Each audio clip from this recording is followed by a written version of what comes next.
Yes, sir. Sure. Thank you, sir. Yeah, please. So a very warm welcome, everyone, and thank you for joining today's webinar. We have Dr. Rami Reddy with us today, who would be giving an overview on computer-aided drug designing. I welcome you, sir. Also, I welcome Dr. Palu Ridana with us. So before we start with the talk, I would want to introduce us. We are a US-based bioinformatics company who is working with multiple academic and commercial collaborators to develop easy-to-use analytical tools. And our mission is to make bioinformatics more accessible.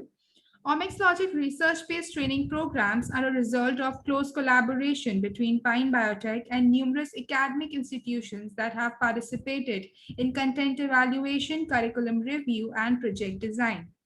Omics Logic programs follow a project-based learning approach using research-grade tools to analyze data from top peer-reviewed journals. Omics Logic training has been completed by over 10,000 participants from 162 countries in over 300 workshops for 6 different specialization tracks, being oncology, infectious diseases, precision medicine, neuroscience, data science for biomedical data, and comprehensive training on omics data analysis. My name is Sonalika Ray, and I'm the Omics Logic Community Manager. And I'm responsible for daily interaction with thousands of users that are a part of our bioinformatics community, which is managed by Pine Biotech. Now, I would want to invite Dr. Reddy. Dr. Rami Reddy has wide spectrum of knowledge in the field of drug discovery and has made significant contributions in his 25 years of career. He is one of the few experts in the world in developing novel computational methods and their applications for drug discovery.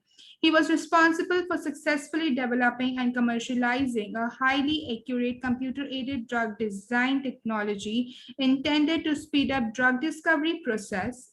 He is currently the co-founder and chairman of Rational Labs Incorporation San Diego, California, USA, and Rational Labs Hyderabad, and also a visiting professor at the Center for Modeling, Simulation, and Design, Central University of Hyderabad. It would be my pleasure to invite Dr. M. Rami Reddy to give us an overview on computer-aided drug designing. Over to you, sir. Okay, thank you. So can you give me a yes, sir, you have the access, sir. How do I get my presentation? So there is this button on the screen which says share screen and an arrow. You have to click on it. Okay, where is? So it would be on the bottom of the screen on Zoom. Bottom of the screen, the green light. Yeah, that's Yes. what I'm. Okay, so how do I get to? Okay. At the bottom, take the cursor to the bottom and then see. Okay, yeah, now Yes, I'm ready. yes, we can see your screen. Thank you so much, sir. Okay. Thank you, Sonalika, for nice introduction. First, I would like to thank Professor Redana and other organizers for the invitation. So even though I worked on more than 20 different drug discovery projects using CAD methods, due to confidentiality, I cannot talk most of those projects. Today, I will discuss 2 successful projects. So this is the outline of my talk. First, I will give you a brief introduction to drug discovery, then flowchart for CAD, then type 2 diabetes, and how we are going to tackle that problem using fructose 1,6-bisphosphatase inhibitors, then flowchart for optimization of lead inhibitor, use of CAD methods for discovery of potent epipage inhibitors, use of CAD methods for discovery of potent HIV protease inhibitors, then advantages and limitations of current CAD methods, and how we are going to eliminate some of those limitations using a novel quantum mechanics, molecular mechanics based free energy method. Then last, I will discuss about successful drugs which were discovered using CAD methods and also other approaches. It's not like pressing a button and getting the drug, but CAD played an important role. So this is the binding process. This is the ligand in the aqueous phase. This is the receptor in the aqueous phase. During binding process, the ligand is going to get into the cavity of the receptor by kicking the solvent out. There are two approaches for drug discovery. One is a traditional drug discovery. Another one is a rational drug discovery. Under rational drug discovery, there are two approaches: structure-based drug discovery, when you know the structure of the target. And the second one is ligand-based drug discovery, when you don't know the structure of the target. So in traditional drug discovery, first what they do is screening up thousands of natural and synthetic compounds to identify active compounds. Once they identify the active compounds, medicinal chemists would make thousands of related analogs to improve the activity as well as safest compound. So there are several limitations. The major limitations of this strategy is it does not reveal why a compound is active or inactive or how it might be improved. The other limitation is there is no guarantee the active compound is specific to the given target. Because of that, many compounds would fail in clinical studies. So basically, drug discovery is essentially a blind process, and drug discovery is based on the luck. So basically, traditional drug discovery is like taking a lock and going to the locksmith and ask the locksmith to open the lock by closing his eyes. Naturally, he is going to try all the available keys in the store one after another. If he's lucky, he will find one. If he doesn't have lucky, he cannot find anything. Whereas rational drug discovery is similar to taking the lock and going to the locksmith and ask the locksmith to make the key for the lock. So naturally, he is going to see the size of that keyhole, and he's going to pick up the most appropriate key to start with. That is like a lead.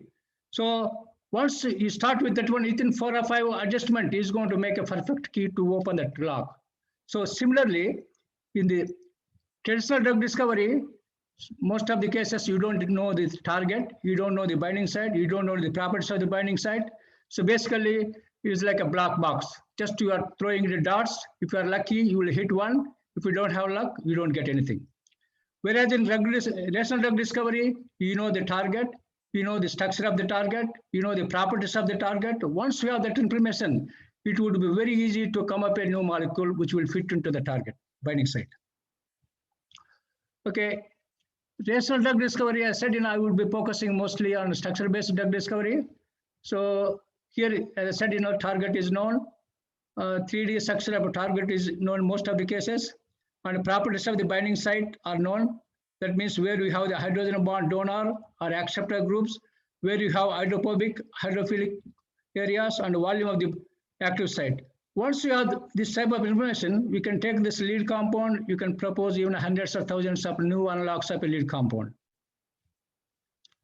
So this is the time frame for drug discovery and development. Usually it takes 3 to 8 years to identify a clinical candidate. Once you get that candidate, and it takes 3 to 5 years to complete phase 1 to phase 3. Then NDA submission and FDA approval, it takes 1 to 2 years. Total time is 7 to 15 years, and it would cost anywhere between $250 million to $1 billion.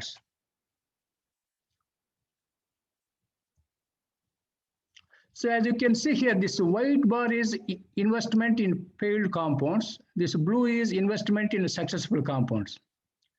So by looking at this chart, you can see most of the money is spent in failed compounds during lead optimization and also in phase 3. Computationally, we cannot do much in phase 3, but we can do a lot in lead optimization. By using new techniques and using structure-based drug discovery, we can increase the successful rate here. That way we can reduce the time and money during lead optimization. So our time and money will depend upon where you start your project. If you start at the gene level and go to DNA, RNA, protein, function of the protein, and all those things, it would take $1 billion and 10 to 15 years. Of course, if you start with a lead, that will be much quicker and it won't cost that money. So our cost and time frame completely depends upon where you start your project. The next one is flowchart for CAD. So before you start computer-aided drug design, you need to get required hardware, software, and databases. Once you have that type of input, all those things, the first question one should ask is protein structure known? If the answer is no, obviously one has to use QSR approaches. There is nothing but like a ligand-based approach. There are 2D, 3D, there are other approaches. Using any one of these approaches, one could suggest new analog of a lead compound using Farmacore model. If the answer for this question is either yes or no, doesn't matter. Still, one could propose new analogs of a lead compound using hydration free energies, provided inhibitors bind to their enzyme in their hydrated form. Good examples are adenosine deaminase and cytosine deaminase targets. So the next two approaches, if the answer for this question is yes, that means you know the structure of the target with complex. The first thing what one should do is generation of the computer model.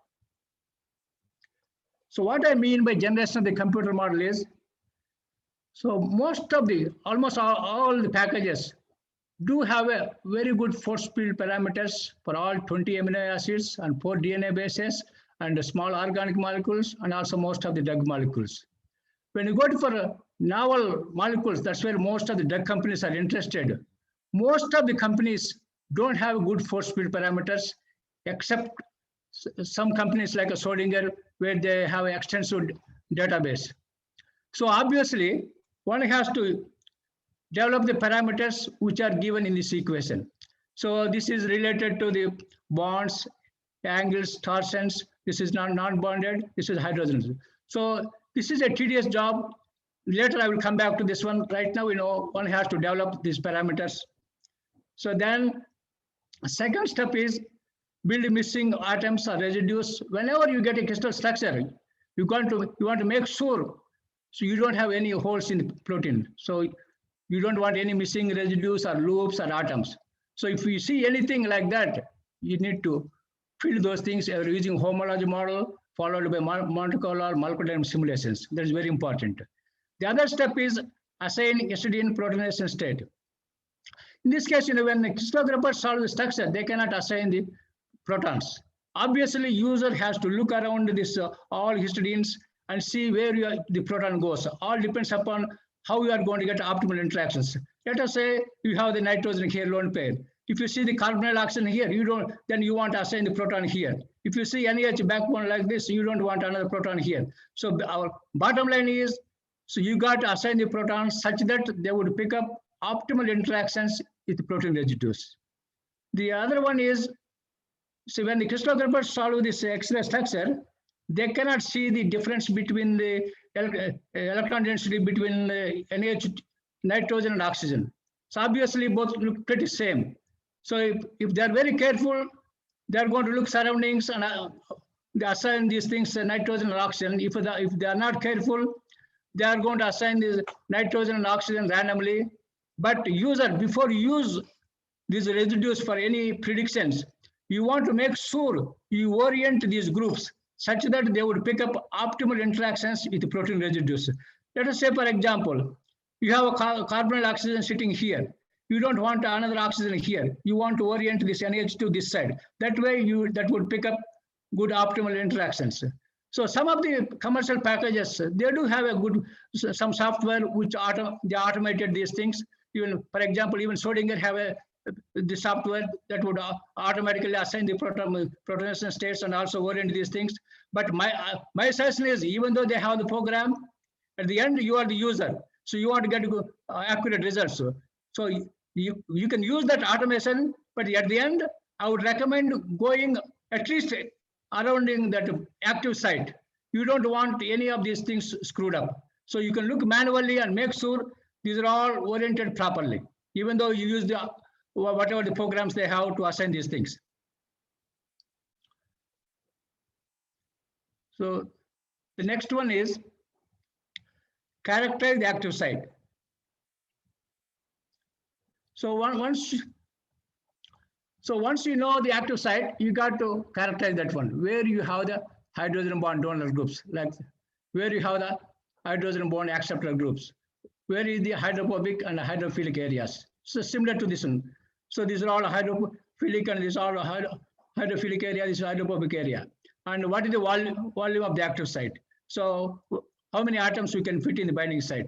This type of information would be very useful when you propose the new analogs. The next one is lead inhibitor known. If you know the lead inhibitor, you can take the lead inhibitor and optimize the lead. If you don't know the lead inhibitor, you got to use de novo design or HDS and database searches to get the lead. Next, I will go to those things. So here, there are at least three approaches to get the lead compound. The first one is de novo molecular design. The second one is searching databases. Third one is combinatorial chemistry, high throughput screening.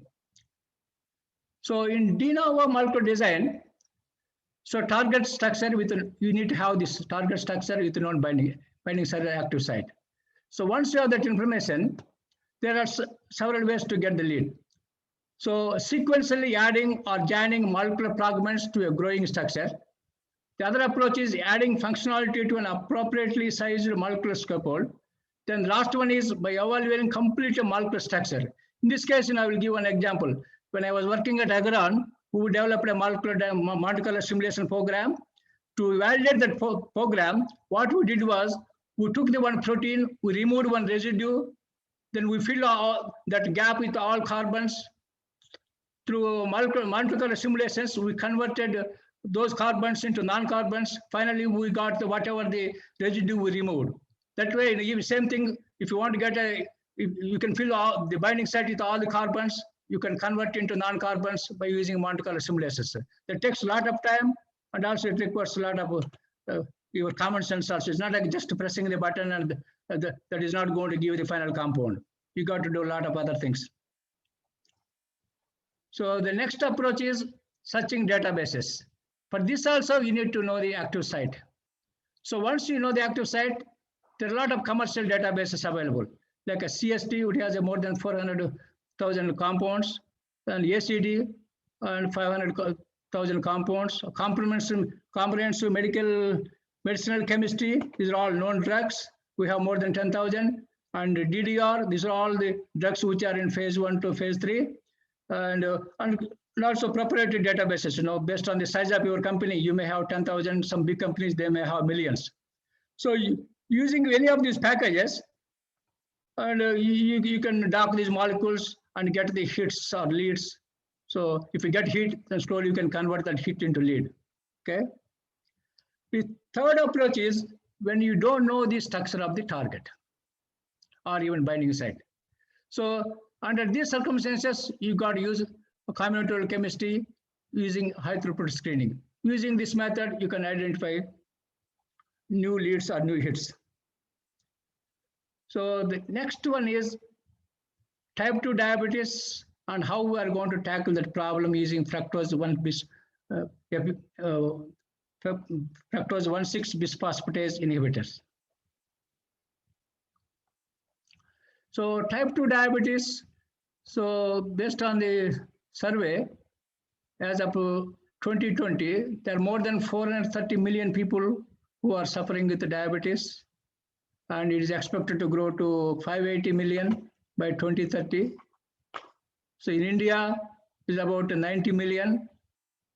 Is official count. Unofficially, it could be much more than that. I was told in India, 1 in 4 people in Hyderabad, they have diabetes. So in China, this is official count. Unofficially, it could be much more than that. In the US, about 30 million, about 9%. This is close to reality. And it costs more than $100 billion to treat direct or indirect effects of the diabetics.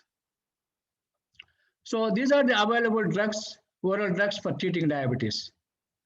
Unfortunately, more than 50% of the diabetic patients are not able to keep up their hemoglobin A1C less than 7%. That indicates there's a lot of scope for improving the existing drugs as well as for discovering novel drugs.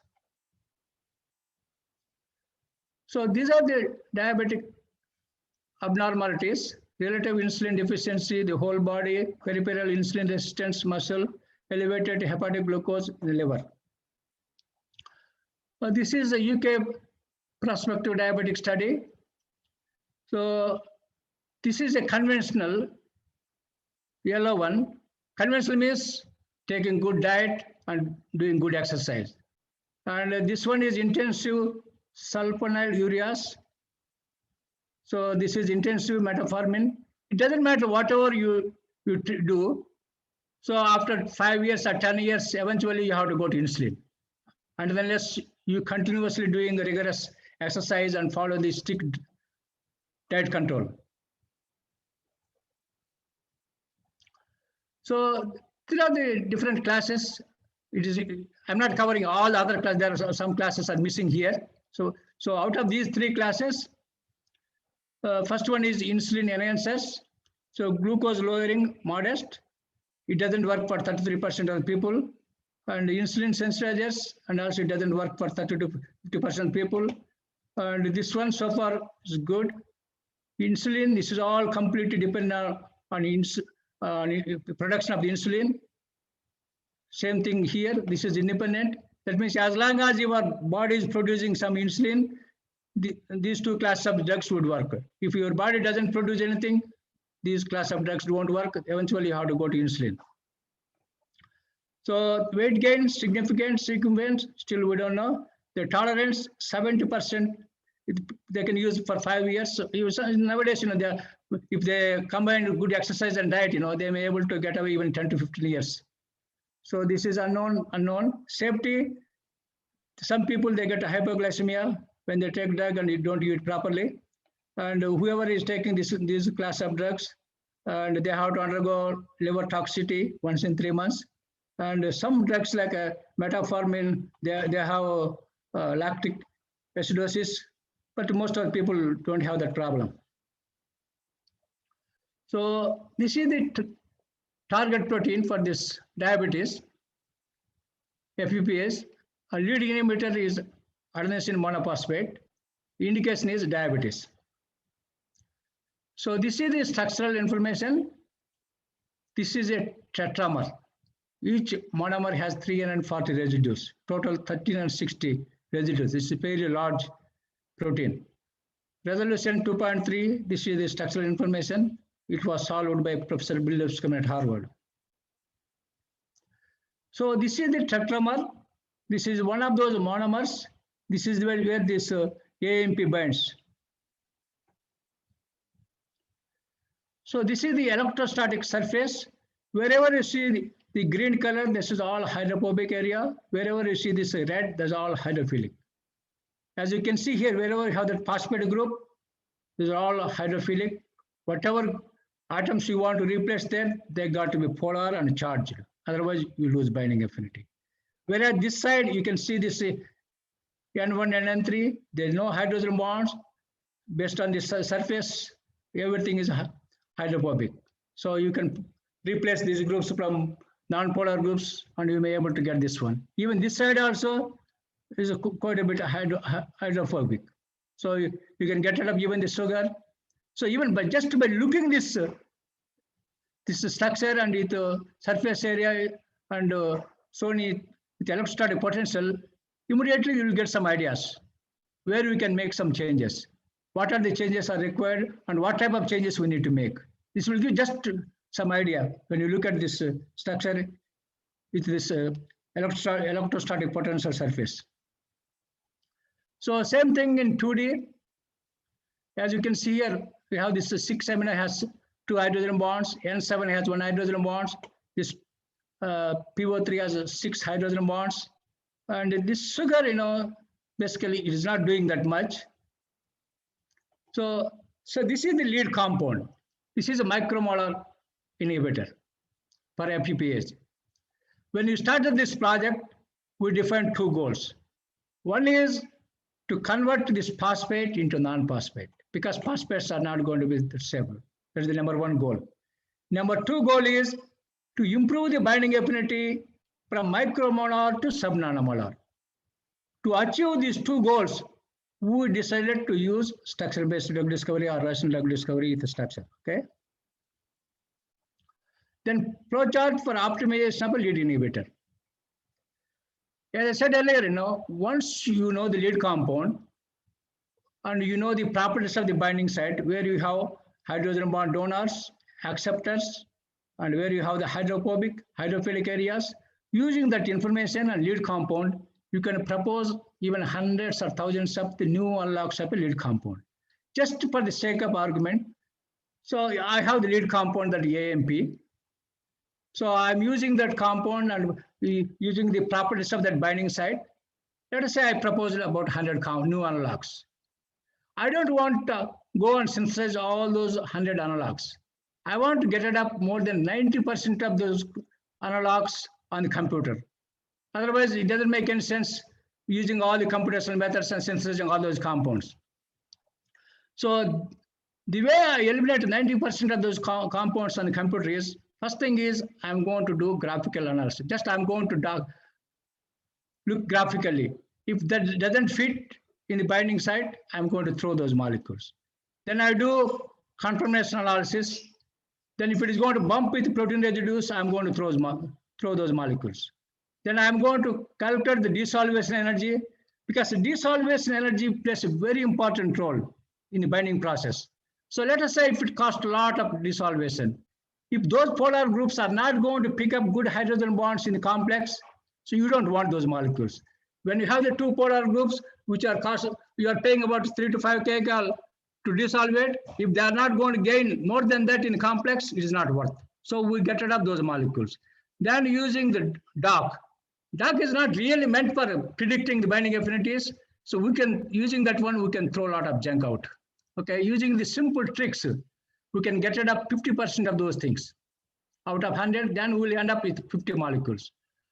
So out of those 50, so what I do is I take all 50 compounds and minimize those things, both in the complex as well as in the aqueous phase, and calculate the interaction energies and the strain energies for all those 50 molecules and rank order them 1 to 50. Then I will get rid of 20, bottom 21. Then I will end up with 30 molecules. Then I will take those 30 molecules, use the structure-based to 3D QSAR approaches, rank order them 1 to 30. Then I will get rid of another 20. So I end up with 10 molecules. I take those 10 top molecules and do free energy calculation and rank order them 1 to 10. Then I will ask chemists to synthesize whichever is easier out of 10, all 10, it doesn't matter. So then once they synthesize, the biology guys are going to measure the activity. Then they look for the results promising. That means, did we get it better than where you started? Then again, the next step, if the answer is yes, go to yes. Then satisfied. That means we started micromolar. Our goal is sub-nanomolar. If you achieve that one, then go, take that compound and go for development. If not, you go and repeat again. You take the best out of all those 10 molecules, and if possible, you can get another crystal structure, use that crystal structure, and go through the same process again. Like that, within 5 or 6 iterations, you may be able to achieve your goal. Okay? The next one is use of CAD methods for discovery of potent APS inhibitor. So there are 4 methods. So they are not even though they're all are used for predicting binding affinities, so each one has its own limitations. So first one is docking and scoring. This is a crude estimation. Normally, this program is not meant for predicting binding affinities. This program is meant for only for screening the molecules and throw a lot of junk when you have millions of compounds. So here, just for the sake of arguments, I'm showing all those things. What type of agreement you can get when you use these different methods for a given set of parameters. For that purpose, I'm showing here. So as I said, our goal was to convert this phosphate into non-phosphate. To achieve that goal, we proposed these 2 to 5 molecules because these are all non-phosphate. The second one is we wanted to see what is the role of these 3 polar groups on the sugar ring. So that's why we proposed these 3. Then we wanted to see what is the role of this N1 and 3. That's where we substituted a lot of non-polar molecules, 9 to 17. And also we want to understand what is the role of this 6 amino. So we proposed for that one, these 3 compounds. Then what is the role of this one? So before you even do anything, I want to understand which atom is really critical for the binding affinity, which hydrogen bond is really critical for the binding affinity, so that I don't touch those things. Okay. So I proposed more than 100 molecules here for this For the presentation purpose, I selected 22 molecules. I'm going to use the same 22 molecules for all those 4 methods, and I will show you what type of results one can expect using different methods, assuming you have good force field parameters. Okay, so these are the results using different dock programs. So this is Autodock, Glide, Surplex dock, and this is free energy calculated in Malcolm mechanics methods. This is the free energy. This is experimental number. So as you can see here, even though we are able to get qualitative agreement with experimental results, but still we are missing about 4 to 5 cases. We didn't even get a qualitative agreement.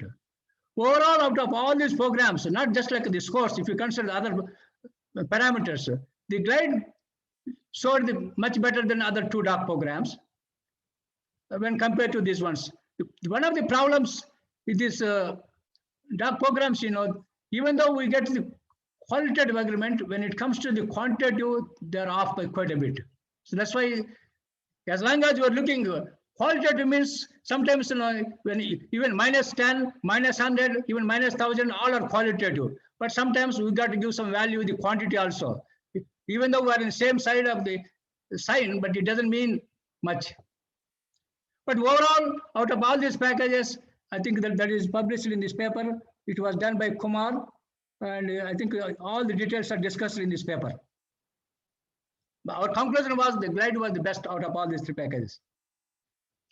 So next one, advantages, provides crude estimates of binding affinities.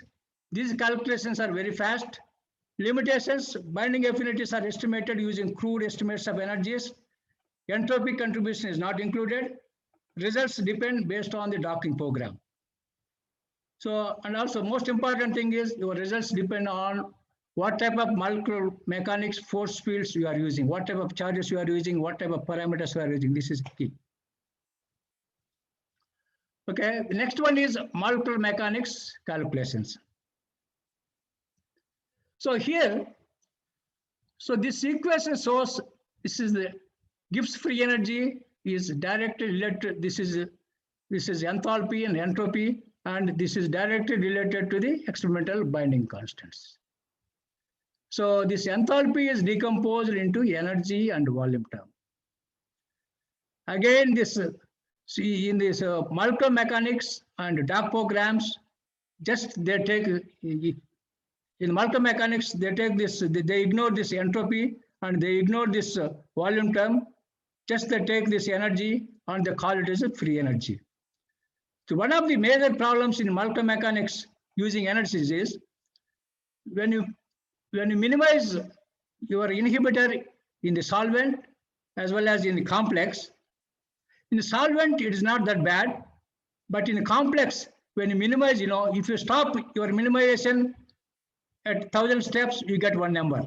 If you stop your minimization at 2000 steps, you get another number. At 3000 steps, you get another number. And also, it's very hard to get real convergence to stop that one. So somewhere you got to stop.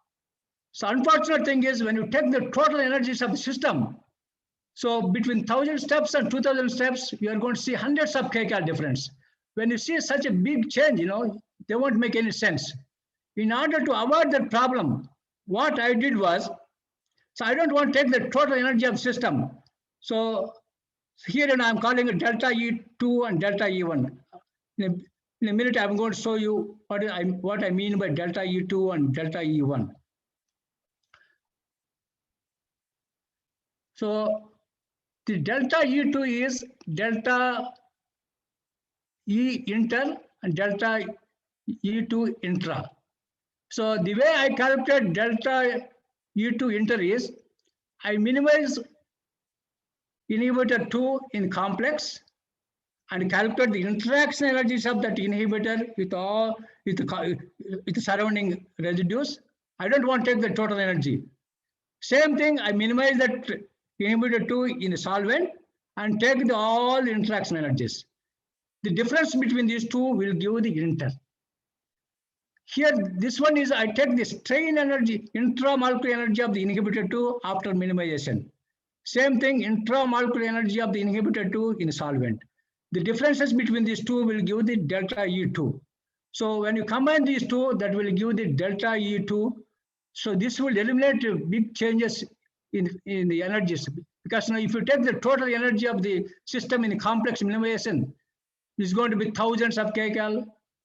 And also when you look at the differences between one molecule and another molecule, based on where you stop it, you are going to see hundreds of kcal. So those numbers won't make any sense. So using this way, we are eliminating the large numbers. And also, even though this is not perfect, this is the best way of handling those energies. So same thing I can do, similar thing for inhibitor 1, calculating inter and intra, the differences. So this is related to the inhibitor 2, this is inhibitor 1, and this will give the delta E binding. Then we can compare these things for all those 22 molecules. So there are a couple of things one has to take care when you minimize these things. We developed a 4-stage protocol. First thing, we take that AMP and make a new analog. Let us say you added another functionality on the top of the AMP. When you do those things, what one should do is, and also when you put that one in the solvent, and naturally, there are a lot of solvent molecules which are going to get into the closer to that inhibitor. So when you minimize the whole thing one together, the solvent can push that solute this side and that side. In order to avoid those type of problems, what we did was we fixed inhibitor and we minimize only solvent molecules. That means the solvent molecules would adjust with respect to that inhibitor, because inhibitor is not going to move anywhere. Then second step we do is we minimize only the hydrogens. That means all the hydrogens will adjust with respect to the heavy atoms. Then third step is we minimize the solvent and modified ligand. Let us say, that means we want to keep the original molecule as it is, whatever the group we modified, and all solvent. So that that is not going to have any effect on the original molecule. Then last stage, we are going to minimize everything. So that way, we are going to avoid a lot of artifacts. So same thing in the solvent and complex. Okay, these are the results. So this is the energies calculated using that method I showed you. These are all based on the intermolecular energies and intramolecular energies. Okay, this is not like based on the total energies. So these are the numbers calculated using free energy methods. Except the 3 cases, we got most of the cases, we got good agreement wherever you have the experimental numbers. So provides qualitative estimates of relative binding affinities. These calculations are very fast. Limitations: relative binding energies are estimated using only relative energies. Entropic contribution is not included. Results depend based on length of the minimization. Again, same problem here. If you don't have good parameters, garbage in, garbage out. This is all important. The third approach is structure-based 3D QSAR. So here we can get semi-quantitative estimates for relative binding affinities. Okay, it's like similar to the QSAR. Here you are using more realistic variables. It's not like since we have the X-ray structure here, that's what we call this 3D QSAR. It's structure-based 3D QSAR. So here I'm using 4 different variables. One is relative intramolecular interaction energies. That is a delta E intra and intra. Then second one is relative intermolecular interaction energies. And third one is by combining intra and inter. This is another variable. The last one is relative hydrophobic interaction energies. So I will show you in a minute how what type of agreement I will get when I use these variables. Again, same setup the molecules, because I want to compare apples and apples. So again here, since those intra and inter, already I calculated using molecular mechanics methods. So I'm going to use same thing here. System setups and minimization protocols all are same as in case of molecular mechanics calculations. Minimization of all inhibitors and solvent, say whatever I did is same. Only thing is we are taking those variables and using in QSAR. So here are the results. When I use just inter, so we got the correlation 0.65. When I use the total, that includes inter and intra, so this went to 0.75. When I use the inter and intra as separate variables, so I got 0.87. When I use this hydrophobicity contribution also, this went to 0.9. So then we use all three separately. So this is the correlation I got, 0.93. This is pretty good. So advantages: provides semi-quantitative estimates of binding affinities, much faster than free energy calculations, but slower than molecular mechanics because we got to do extra fitting here. So it works within that series of compounds. Results depend on variables used in the QSR equation. Results depend on the accuracy of those variables. Again, the same problem with force field parameters. The last one is free energy perturbation method, which would give very good estimates. So there are 5 types of the free energy methods. So the first one is molecular mechanics Poisson-Boltzmann equation. This is not really a free energy, but Peter Coleman, other people who have developed, they are calling it as a free energy. But it is like a much better than our molecular mechanics calculations. But these two are not based on the rigorous theoretical methods of the free energy. So this is mostly molecular mechanics based calculation. This is based on molecular dynamic simulations. But they do get a reasonably good agreement, much better than QSAR or molecular mechanics. These 4 methods are based on real accurate theoretical, based on theory. So these 3 methods, thermodynamic integration, slow growth, the free energy perturbation, all these 3 methods, they use parameters based on molecular mechanics for all the inhibitors, protein, and solvent. Whereas in quantum mechanics, molecular mechanics based, so we use quantum mechanics per inhibitors, whereas per solvent and protein are same as other 3 methods. So that is the only difference between these 3 methods and these methods. Here we don't have to worry about getting the parameters for the inhibitors. Here we got to worry about getting the parameters for inhibitors. Okay, so this is the thermodynamic cycle. So this cycle 1 is for calculating relative solivation free energies.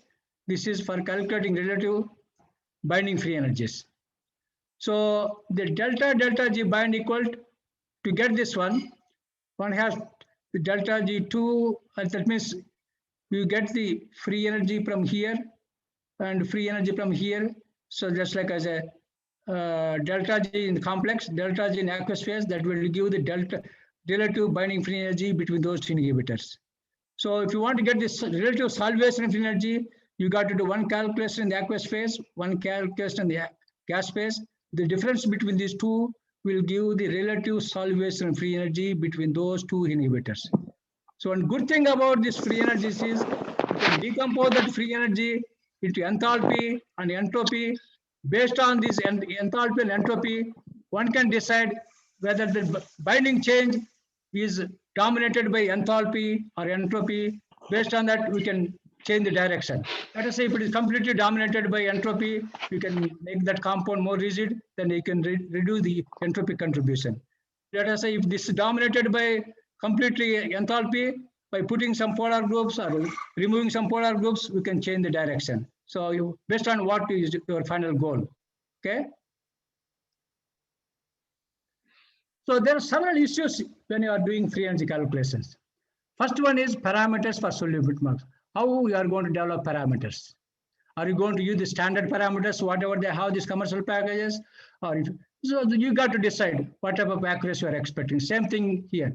partial atomic charges. Most of these packages, they do have good partial charges, but if you want to use whatever they have, that's fine. Or if you want to get highly accurate results, so if you want to have everything under your control, you got to use get your own partial charges. Then other thing is the size of the solvated box. So based on the size of your inhibitor, you got to decide what size of the box you want to use, how many water molecules you want to add. These things, it will come trial and error.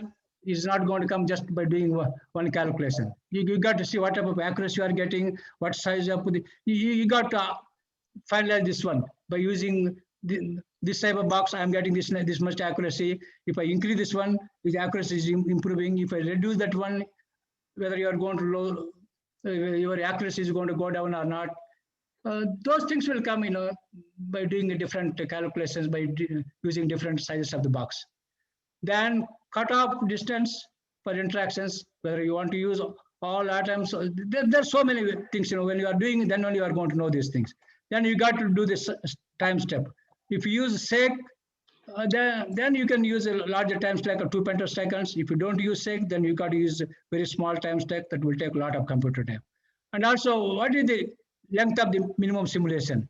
So based on your convergence and the accuracy of the results you are getting, you got to increase or decrease the length of simulation. Always larger the simulation, you would be better off. Then number of windows. So let us say if it is a small mutation converting the hydrogen to hydroxyl, so you can get away with a small number of windows. If it is a large mutation, you got to use more windows. Otherwise, you will have a lot of problems with convergence. Then, and also, what is the length of each window? So you want to use 10 picoseconds for equilibration, 20 picoseconds data collections. These are all you are going to learn with trial and error. Then last, how we are going to estimate the error bars. So some people, they do these calculations and they try to put a very small error bars so that people will believe these numbers are highly accurate. So there's several methods, and you got to decide which method is accurate, which method is more reliable, or even for calculating error bars. So when you have a small change like going from hydroxyl to hydrogen, you can get away using single topology method. It's very easy. So when you have a large mutations like this is a phenylalanine to isoleucine, there's a big change.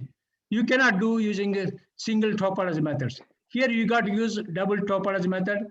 So so this is a dummy, this is real. When you get to the final compound, the dummy will become real, and real will become dummy, and this is the core molecule. It's common for both, but these are the differences between those two. So this requires a lot of computer time. So, and also you got to decide you will have some convergence problem also. When you have convergence problems, you may want to do even decompose that free energy, electrostatic versus van der Waals. Because by doing both same time, you may get in trouble. So this type of molecule, you can use as a single topology or dual topology. You can get away using any one of those methods. So I will give one simple examples like for calculating relative solvation free energies between these three small molecules.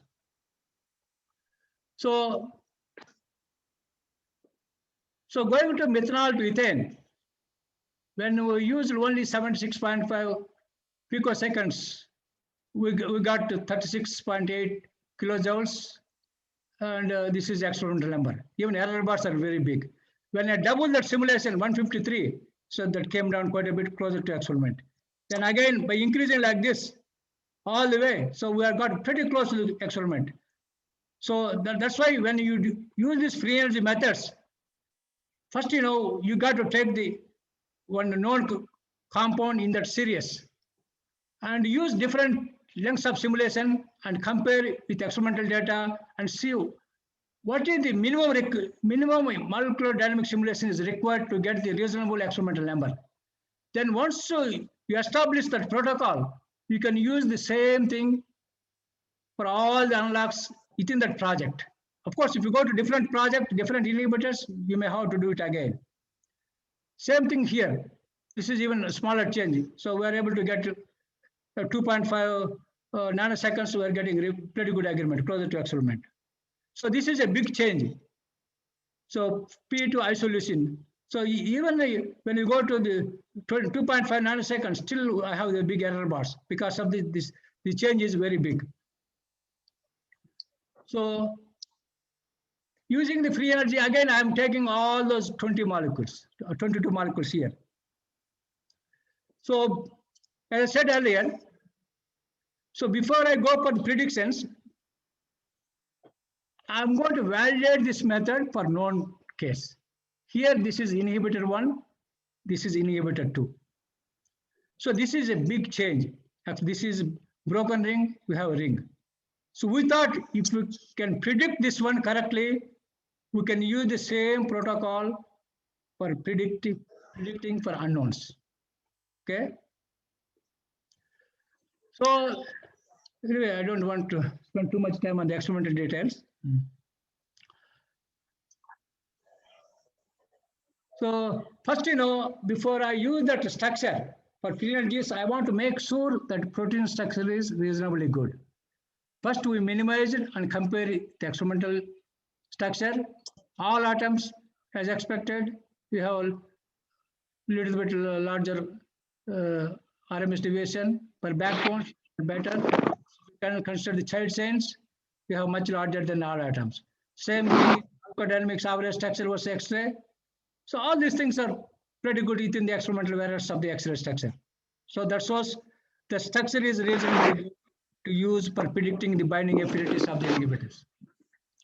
So here are the results. So this is going from ZMP to AMP. So we are losing about 1.5 kcal desolvation. That means this ZMP is costing more to desolvate when compared to AMP. So that's the reason the experimental number is, so most of the loss of the binding affinity is dominated by the desolvation. Because when you have that broken ring, those polar groups are picking up more interactions with water when compared to the AMP. So this completely dominated by the loss in the binding affinity here is because due to the loss of the desolvation, due to the penalty of the desolvation. So that's also, whatever these results indicate that AMP binds to the FPP is about 13-fold better than ZMP. The loss in the binding affinity of ZMP is due to higher desolvation. The results suggest that TCP approach can be useful for predicting larger changes in inhibitors. These results validate the methodology and support the use of this method for screening proposed analogs of a lead compound prior to synthesis. So same 22 molecules. So these are the results. So wherever you see this negative number, so this negative number here in this column, that means the new analog is better than the lead. Wherever you see this positive number, new analog is worse than the lead. Our first goal was to convert phosphate into phosphonate. We proposed these 4 molecules. All the 4 molecules are worse than expected. Especially when I did these calculations before they synthesized this compound, when I told them we are going to lose a lot of free energy, more than even 2000, they didn't even believe, because the change, whatever we made was just converting one oxygen into carbon. Even I didn't even expect that we were going to lose that much. But anyway, I asked them go ahead and synthesize all those compounds. They synthesized. The next I will discuss about this. All those 4 compounds are worse than we expected. So our main goal we couldn't achieve. So anyway, I will discuss these results in the next slide. So this is the micromolar inhibitor, the starting lead compound. When you converted this one into carbon, oxygen to carbon, we lost 2000-fold. Nobody even believed that one. Many people thought chemists didn't give the right compound. Then we asked them to go and check all their QC data. They checked and came back and said this is almost like a 90% compound is the right compound, even purity is 98-99%. Then we asked the biology guys to go and repeat that experiment. So they repeated 3 or 4 times and they came back pretty much on average, it's not far away, whatever they reported earlier. Then it was a puzzle. So that project team, they met and they discussed about the results. Everybody agreed we should not spend any money on this project until unless we understand why we lost this 2004. So only way you can answer that question is using computational methods or theoretical methods. Experimental guys cannot answer that question. What they can do is you give the molecule, okay, for this molecule, this is the binding affinity. Beyond that, they cannot say anything. So then they asked me to look into that one and come back and explain to us why we lost 2004. I took that as a challenge. Then I went to the graphics lab. I looked at these 2 molecules on the computer screen, this one and this one. I noticed a geometry change when you go from oxygen to carbon. When there is a geometry change, I observed a repulsive interactions between this phosphonate versus the neighboring residues, which is causing the 2004 loss. Then that was a good thing. At least we were able to understand. So that's not going to solve anything. First of all, at least we are able to understand the problem. Then what is the solution? Then I got an idea. Why can't we connect that phosphonate from C8 position rather than C5 prime? Then I connected from here. When I connected, I didn't see any repulsive interactions. So based on my observations, I went to the project team meeting. I presented these results.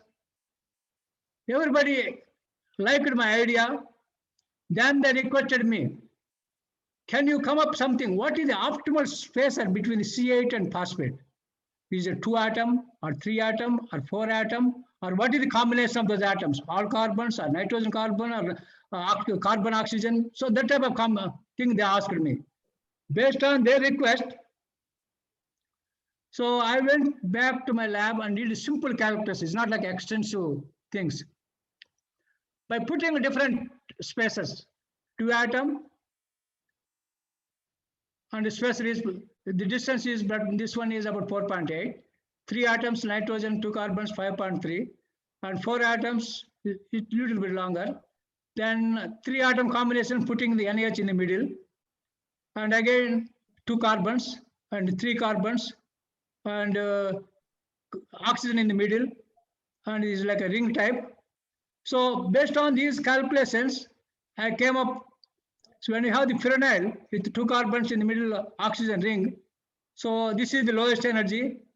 This is the having 2 carbons and the middle oxygen is the next lowest. This is the 3 carbon is the third lowest, like this. Based on this information, the chemists, they synthesize some molecules. Okay, when they synthesize, so when they put this 3 carbon, 2 carbon nitrogen, this is about 100 micromolar. When they, here is the difference is R is hydroxyl and this is hydrogen. When they have hydroxyl or hydrogen here, it won't make any difference. But both are in 100 micromolars. So then I took this molecule, then I sent that one to Professor Bill Lipscomb at Harvard. He solved the structure with the new lead. So this is the lead. So this is the new structure. As you can see here, we are able to keep all the 6 hydrogen bonds here, and we are able to keep this 6 amino hydrogen bonds, and we are able to keep this N7. Basically, this sugar is doing nothing. And also N1 and N3, there's no hydrogen bonds, nothing. So when I saw this structure, I thought there's a lot of scope for improving the binding affinity. Even though this is 100 micromolar, of course, we started with the micromolar, we went to 2000 micromolar, now we are coming back to 100. Still there is improvement, it is worse than where you started, but when you consider where you are coming back from 2000, it is a 20-fold improvement. Okay, but after seeing this one, we were very encouraged, we thought we can break the lead compound. So based on the structure, so I said, there are no hydrogen bonds. We wanted to get rid of this whole sugar ring here. Then we did several calculations here. By putting this C-hexylethyl and going from 2 atoms to 3 carbons. So what it says is 3 carbon is better than the 2 atoms. Again, same R group. Going from 3 atom to putting another nitrogen, again this 3 carbon is better than having nitrogen here. So usually whenever you see the negative number here, that means all the groups this side are better. Whenever you see the positive sign, it means this is better. So when you compare this 3 carbon versus oxygen inside, so again this is better by 0.7 kcal. When you compare this CH2O, CH2 versus 2,5-phenyl, again this ring is better than this 3 oxygen. So based on this, they synthesize this compounds. You can see here when they have linker 2,5-phenyl and the neopentyl here and 2,5-phenyl the linker, they got 0.8. That means from 100 micromolar we are able to bring that one to 0.8. Still it is not much better than where we started. We started with 1 micromolar, now we got 0.8. Still better than 1 micromolar. But when we considered from 2000 to 0.8, there's a big change. So the other thing is, as you can see here, there are no hydrogen bonds, right? That's why next we want to make some analogs on N1 and N3. So we replaced the nitrogen by CH, and also we added some nonpolar groups. So again, going from nitrogen to hydrogen and other things, we are seeing some big improvement in the binding affinity. So they took these numbers and they went back and synthesized. So from 800 nanomolar, by putting the polar here, ethyl here, and they're able to get to 55 nanomolar. So there's big improvement from 800 to 55. And with some further optimization, so this is the final compound. So this is where we started with 1 micromolar. So we went to the 2000 micromolar. From 2000, we got 60 nanomolar. As you can see here, this is the starting molecule, this is final molecule, this is completely novel molecule. Even when you overlay these 2 molecules, you can see here, this is coming from C8 position, whereas this original molecule is coming from C5 position. Both are going the pretty much same place. And we are able to keep up this hydrogen bonds and also this N7. And if you look at this structure, so this one, we're able to keep all 6 hydrogen bonds here, and N7, and this 6 amino, even the nomenclature is different. We are able to keep this nitrogen bond. We are able to keep this NH2 bonds, and also this one also some electrostatic interactions. Here, we got rid of that sugar. We put this group here near pentyl that is picking up a good hydrophobic interactions with hydrophobic residues. So you can see everything is completely novel molecule. So using X-ray, CAD, chemistry and biochemistry, we are able to go from this lead compound to the final drug molecule by synthesizing about 800 molecules. Okay, the next project is HIV-1 protease. So this is the lead inhibitor. This is AIDS. So here also we want to validate that method. So this is inhibitor 1 and inhibitor 2. So this is a big change. That too, this is not at the end. We are somewhere, still we have another group at the end. So when we initiated the project, we didn't even think we were going to develop the method which can predict this one. This was a very challenging mutation. So I took that one as a challenge. So I did that mutation using dual topology method. So we got very good agreement. Just nowadays, even you come up with a drug, it will be very hard to publish a paper in PNAS. In those days, just the mutation going from the inhibitor 1 to inhibitor 2, just that method, I was able to publish that paper in PNAS because nobody ever completed that type of mutation before 1991. Such a large change. So again, comparing all atoms, backbones and side chains, they're all within the experimental errors. So even when you compare with the molecular dynamics versus X-ray, within the experimental errors. So this is the dimer. Sorry.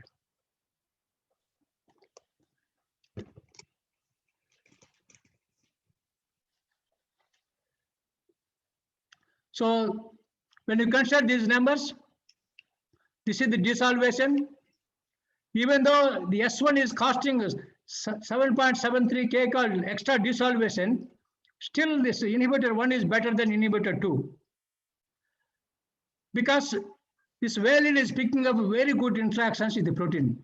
Of course, it is paying a lot of dissolution penalty to whatever positive interactions it is gaining in the binding site or compensating the dissolution penalty. That's why inhibitor 1 is better than inhibitor 2 by more than 3.25 kcal. So again, since we validated this method, we went for unknowns. So this is the new structure. This was solved by Agaron. Again, this is that new structure by binding. This is a dimer. Again, we proposed so many analogs. So finally, so this is the starting compound. This is the final drug, which is marketed by Pfizer right now. This name is Vyracept. So using X-ray crystallography, computer tools, chemistry and biology, we're able to go from this molecule to this final drug by synthesizing about 1,000 molecules.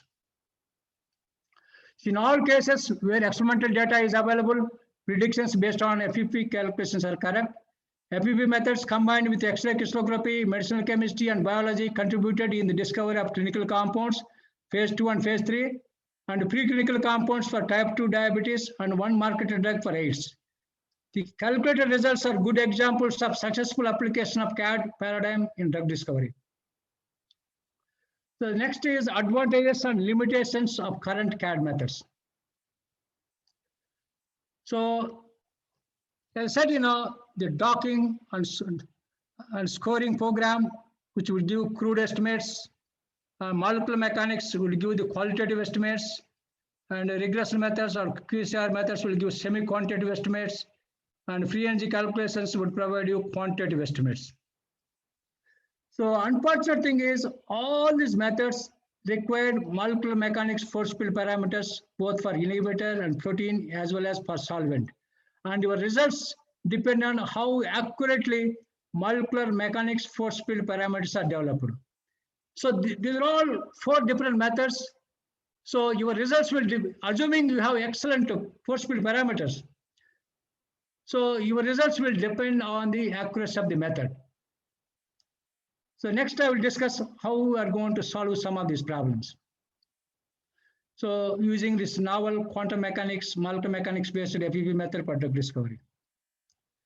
So again here, this is the inhibitor in aqueous phase, receptor in aqueous phase. During binding process, this inhibitor is going to get into the cavity of the receptor by kicking the solvent out. And also one can measure binding constant K1 for inhibitor 1 and binding constant K2 for inhibitor 2. The ratios of K2 and K1 are directly related to the Gibbs free energy. If one can estimate the Gibbs free energy without making any approximations, that would become a gold standard. Even experimental guys can calibrate their experiments using these free energies. But unfortunately, we cannot solve the Schrodinger equation for more than 1 electron. So obviously, we got to make approximations. One approximation is approximations in methods, approximations in molecular mechanics force field parameters. So I will discuss one at a time. So all these 4 methods. So So assuming we have excellent force field parameters, this is similar to, so even if you have a Benz car or BMW, if you don't have a good driver, you get into trouble. So because that can give you some safety protection, but at the end it cannot save you if you don't have. Same thing, even having excellent method, if you don't have a good force field parameters, even the excellent method cannot give you good agreement. So that's why method is important. At the same time, your force field parameters are also very important. Both are going to play a very important role when you're looking for a highly accurate results, predictions. Okay, so here, this is enthalpy and entropy, and this is a contribution of the aqueous phase. As I said earlier, we ignore all those things and we take this just energy, especially in case of docking, they won't even do rigorous energy calculation, just a simple scores. That's why the docking programs are meant for screening millions of the compounds, not for predicting. So that's why we can get only crude estimates when you consider molecular mechanical calculations. So they ignore this, even though they include aqueous phase, they ignore the entropy and the volume term. When you ignore the entropy term and try to compare flexible molecules versus rigid molecules, that is going to create problems. When you ignore this volume term, when you try to compare the small molecules versus large molecules, then that is going to have effect. So when you ignore these two terms, we cannot expect quantitative estimates using molecular mechanics. That's where we can get only qualitative estimates. Whereas in QSR methods, even though we are ignoring indirectly during the fitting process, we are including the entropy indirectly, implicitly, and same thing, that's why one could expect semi-quantitative estimates. Whereas in free energy, everything is included, only problem is parameters. If you don't have parameters, even use the free energy method, it doesn't matter.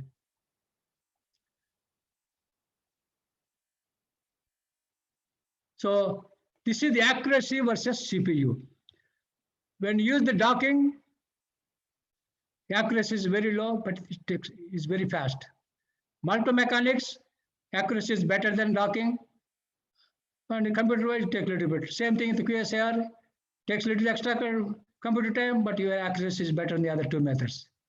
The free energy perturbation methods, based on molecular mechanics, force field methods. So there are a lot of academic packages, including Schrodinger and Charm. They have this molecular mechanics both based on free energy methods. The QM, where we treat all the inhibitors quantum mechanically, right now, as far as my knowledge, we are the only one who are treating inhibitors quantum mechanically by treating protein or solvent using molecular mechanics. So right now, nobody has this one because it requires a lot of computer time. Only time will tell when people can implement this one.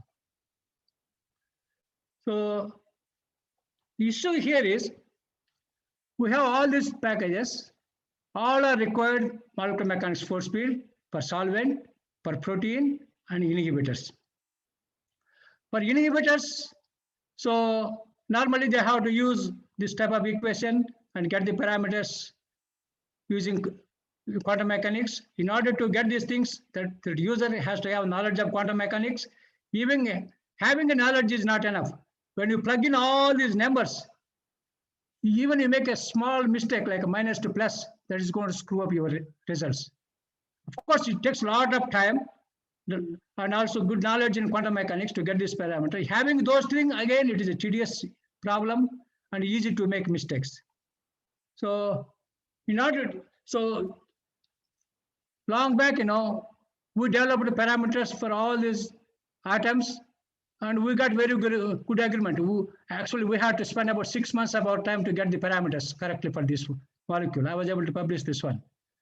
But the problem is, for every molecule, it is not going to be that easy to develop parameters using quantum mechanics. It is going to take a lot of time and is not worth.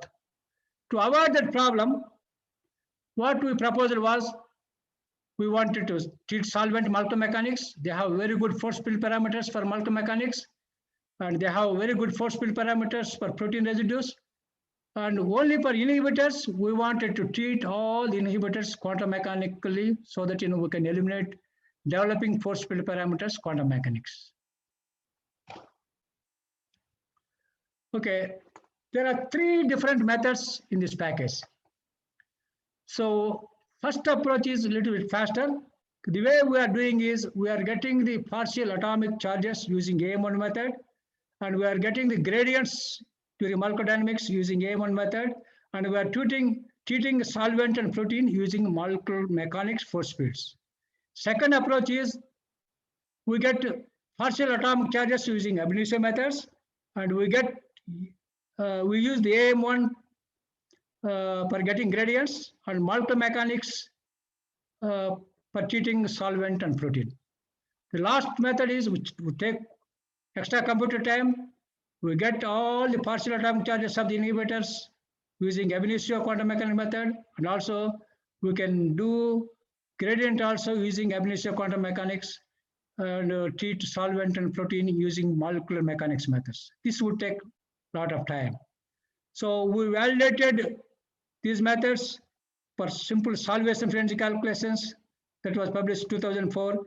Then later on, we validated this method for inhibitors, and also we got another JAX. Then again, we have validated this method for anomalous behavior, hydration of amines and amides.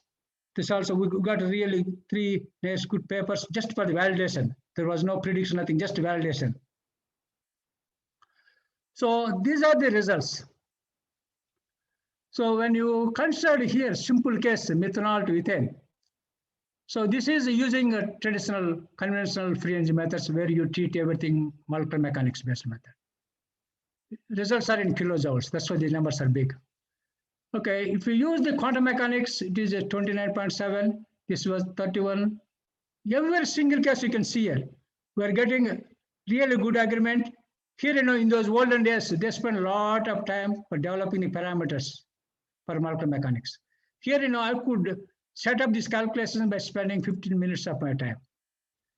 So just by spending 15 minutes of time without plugging in any number, so there's no scope of making any errors, and I was able to get better agreement. So in every single case, as you can see here, from methanol to ethane to even this for DNA base. So again, same thing here. We use it for predicting relative binding affinities or PPH inhibitors. So this one earlier, so we were able to do this one using conventional methods. So by using by developing parameters in our lab. So we got a very good agreement. We got 1 JAX paper on that. Then again using this same method. So we validated this one. Every single case we got a good agreement. Again we got another JAX communication. Just the same thing using the old method and the new method. Nothing else. We got 2 JAX papers on that. So that means there's a lot of value in this type of technology. Otherwise, just for predicting, nobody would accept in JAX. That too, publishing in JAX communication. So this is a large, completely diverse set of the molecules. So even going from ribose to H is a big change. Even such a large changes, we are able to get very good parameters, very good agreement with experiment. As you can see here, this is 1.4, this is 1.3. So the experimental is 0.9. Even here, hydrogen to cyclohexyl, this is also big change. So even phenyl to cyclohexylethyl, these are all large changes. It's not like just going from oxygen to hydrogen or something like that. These are all big changes. In every single case, you can see top to bottom, we're able to get very good agreement. Of course, this one done by using a molecular mechanics method free energies. This is like using quantum mechanics where we treated inhibitors quantum mechanically. So the other thing is anomalous hydration behavior of simple alkyl amines and amides. Why is it important? So amines and amides functionality commonly found. If you take all the drug molecules, 80% of the drug molecules, they contain either amine or amide. So unfortunately, most of the packages, they cannot even predict the properties of the amine and amides correctly. The other thing is even for hit identification, validation. So because you are going to have this, you cannot get away any organic molecules without amine and amide somewhere. So when you go from NH3 to NH, replacing one of the hydrogens by methyl group, so using conventional methods, they got 0.62, because what this is telling is when you replace by hydrogen by methyl group, there's a more hydrophobic. That's what anybody would expect. But whereas experiments are telling this is a hydrophilic, not hydrophobic. So they didn't even get the sign right. When they replace all the 3 hydrogens by 3 methyl groups, this is 4.36. Experiments are telling this is less hydrophobic, this is highly hydrophobic. So still, even though they got qualitatively in the right direction, but quantitatively they're off quite a bit. Same thing with amide analogs. So when they replace one of these hydrogens by methyl group, the calculations is showing 2.09 kcal. That means this is highly hydrophobic, whereas experiments are telling minus 0.4. They didn't even get this sign right. When they replace all the 2 hydrogens by 2 methyl groups, this is 3.1. So even though they got sign right, they're off quite a bit. So these are the methods, these are the results using this quantum mechanics based free energies. So this is experiment. This is using quantum mechanics method. This is the conventional method. They didn't even get this sign right, but we got it right. Same thing here when they replace these things in every single case. So we are able to get it. This is experiment. This is our method. This is conventional method. They're off by quite a bit. So again here, for amide analogs, they didn't even get the sign right. We got a very good agreement in both analogs. So this is very interesting case for drug discovery project. So if I had used conventional method, so if you consider this solvation penalty, so using a conventional method, it is showing to replace one of the hydrogen groups by methyl group would cost 1.9 kcal. Whereas using the quantum mechanics, it is showing only 0.5 kcal. That means we are up by more than 1 kcal just here itself in solvation. The same thing is reflecting when it comes to the binding energies. So when you consider the binding free energy of experimental is 1.4, whereas using this quantum mechanically based free energy 1.2, using molecular mechanics free energy 0.3. So if I had believed this free energy method using the molecular mechanics based method, I would say whether you have this nitrogen, hydrogen or methyl, both are same. That's what the experiment is telling. Since I use the quantum mechanics, I was able to understand replacing this hydrogen by methyl group, you are going to lose 1.2 kcal, which is agreeing with experimental length. So whenever you have this amino groups or amides, so when your program cannot predict salvation free energies correctly, that will have a significant effect on your final prediction. Same thing here. Of course, when you don't have this just going from NH to chloro, then we are getting very good agreement using this method. Only problem is here we are replacing the complete thing amino by chloride, because there's nothing like replacing one group. So this is very important to have good program which would predict properties of the amines or amides accurately. Otherwise, you get in trouble. Okay, this is a historical perspective of CAD. In olden days, 1960 or something, mostly crystallographers, they use ball and stick models to explain those molecules. The accuracy is 50%, 51%. The reason I am telling is, you come to me with the 2 molecules. If you ask me to predict which one is better, I don't have to do anything. Just I can take the lottery and say, oh, this is better, because already 50% is in our hand. There's no science there. So by using the semi-empirical methods, so the accuracy went up 55 to 65. By using docking, molecular mechanics, and QSR methods, this is all, there's nothing like written in the literature. This is all my experience, my friend's experience. That's how I came up with rough estimate. There's nothing like hardcore number here. So 65 to 75. Then using molecular mechanics, force fields and free energy methods, the accuracy went up to 75 to 90%. So even now, many academic professors and some industries are using this method. Using quantum mechanical method, we're able to bring that accuracy to 95%. So when you use complete quantum mechanics, this may go up, but it's going to take a lot of computer time. So these are the publications which described all the results. Next one is a flowchart for clinical development.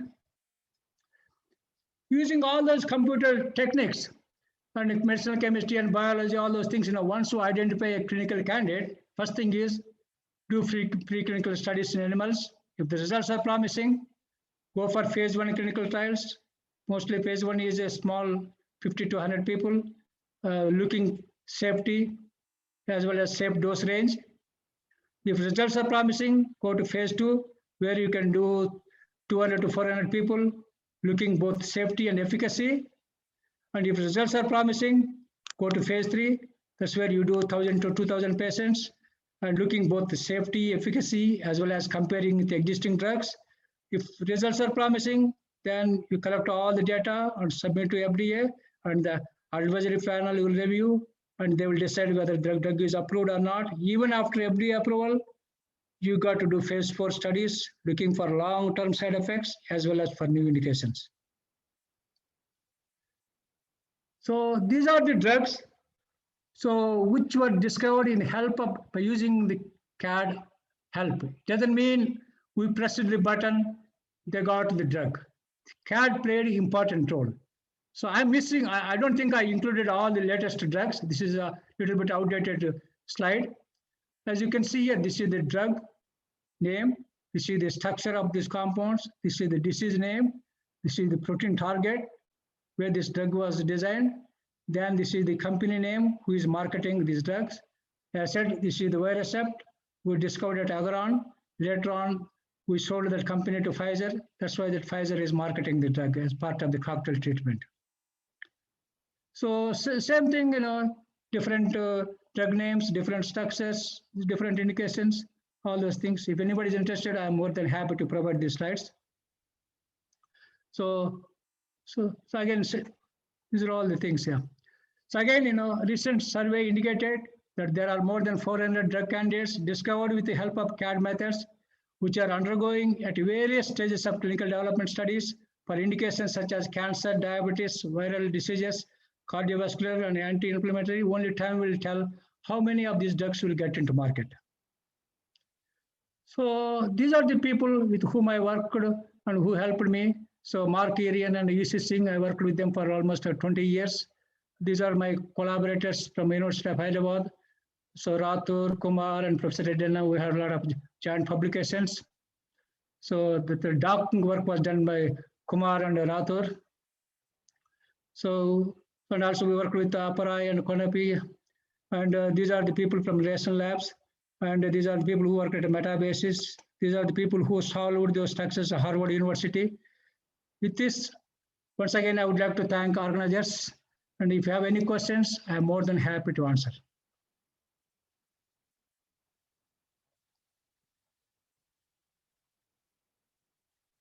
Hello?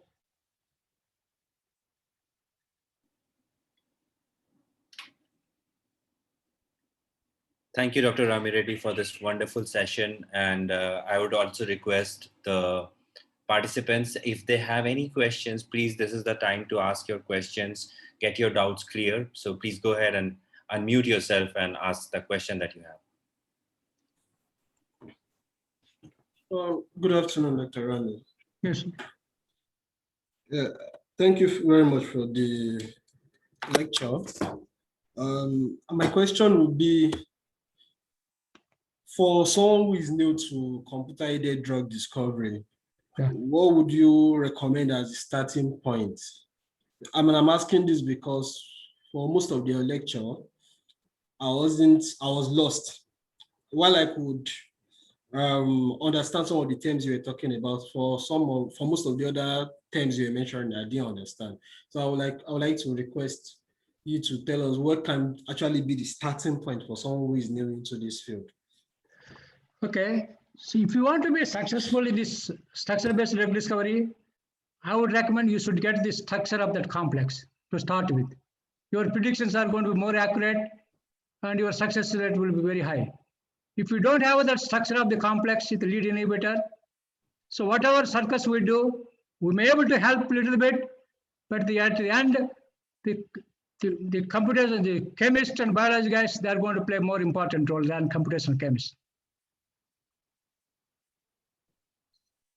If you have the structure, you can use the structure, even you can identify the hit, and you can convert that hit into lead. Then using whatever the techniques I discussed, you can optimize that lead. You can do a lot of things when you know the structure. Okay. When you don't know the structure, using QSR method or ligand-based methods, in my opinion, they would play some important role, but your success rate is not going to be as good as having the structure of the target. Okay. Knowing the structure of the active sites. Yeah, active site, structure of the protein, preferably with complex. Solving the structure with one of the lead inhibitors. That would have a lot of effect on your drug discovery projects. Thank you very much.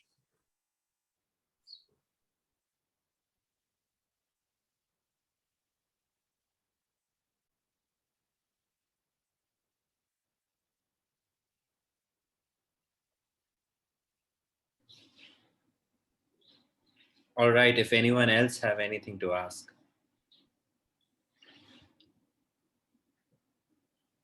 Okay, if you don't have any questions, then I think you can also email Dr. Reddy, right? Dr. Reddy, they can email you. Sure. So if you can get my email from the organizers. You can write me anything. If you don't feel like asking now, I'm more than happy to answer your questions. If you want, I'm more than happy to share my presentation. Thank you so much, sir. That would be wonderful.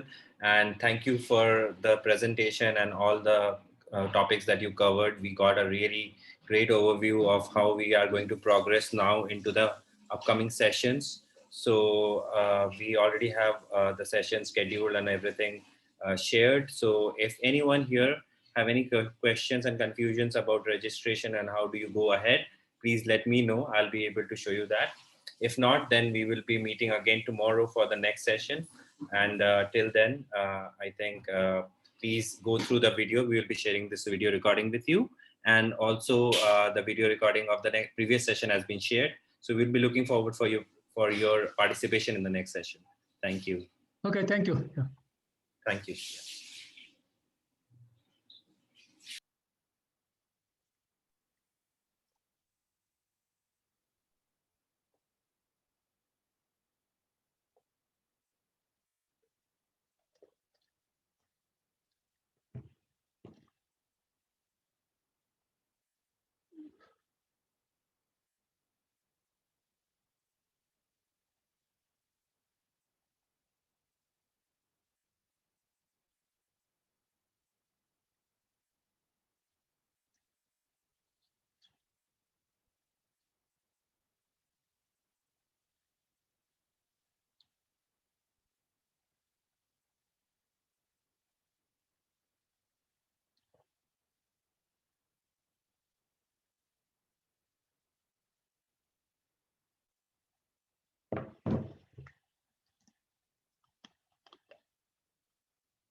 Hello, Dr. Reddy. Can you end the meeting for all? You're the host. Yeah, sure. I want to end. Okay. Yeah, thank you. Okay, sir.